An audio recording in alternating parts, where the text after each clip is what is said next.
Hi, this is Jonathan Rotz, Field Agronomist with Pioneer, and again we're going to come back and talk about just getting 10% better, trying to get ourselves to a better level of managing our crops, getting more yield, and being more profitable. Today I want to talk with you a little bit more about nutrients. We've talked about some main components, but today I want to talk about nutrient availability. Pioneer has done a lot of work in this area, and as you can see here in this chart, nutrients are not necessarily taken up throughout the entire year uniformly across this crop's growing. This is for corn specifically. As you can see in this chart, from around that V12 through V16, almost to V18, is an area of uptake that we have a lot of nutrition coming into that plant. At the same point in time, we can't necessarily limit our nutrition earlier whenever that plant is doing all sorts of important metabolic things and also setting yield with things like kernel rows around. However, as we think about this, it makes sense to why we have to time our nutrition and make sure that it is not only just out in the field but also available during critical times. There are also nutrients such as sulfur, zinc, boron that are used in very large amounts during grain fill periods, and we need to make sure that those are available. This becomes even a little more tricky when we think about things like antagonism that might happen.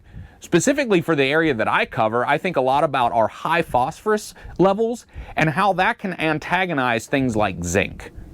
So in other words, if we need zinc during that grain fill period, but we put it all up front in a high phosphorus situation, will it be available for that plant later on? And these are some of the things that we just have to consider as we manage. Now, one last thing, we also put nutrient sufficiency guidelines out, which is a helpful way if you're doing tissue sampling and things like that to kind of keep an eye on how you're tracking on these. Let me also say here, when I think about sufficiency ranges, I like to go back to the same place of the field year after year and watch how is my management changing what's available to that crop. As we've said before, always remember that everything happens to the plant through mass flow. So depending on the year and the environment that that plant is in, maybe our nutrients in our soil are not the most limiting factor. It could be under drought or things like that that we just can't actually get that moved to the plant.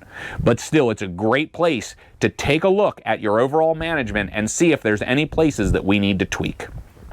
I hope you find this information interesting and helpful. If you have any other questions, don't hesitate to reach out to myself or your Pioneer sales professional. Thank you and have a great day. That concludes this Pioneer Agronomy video podcast.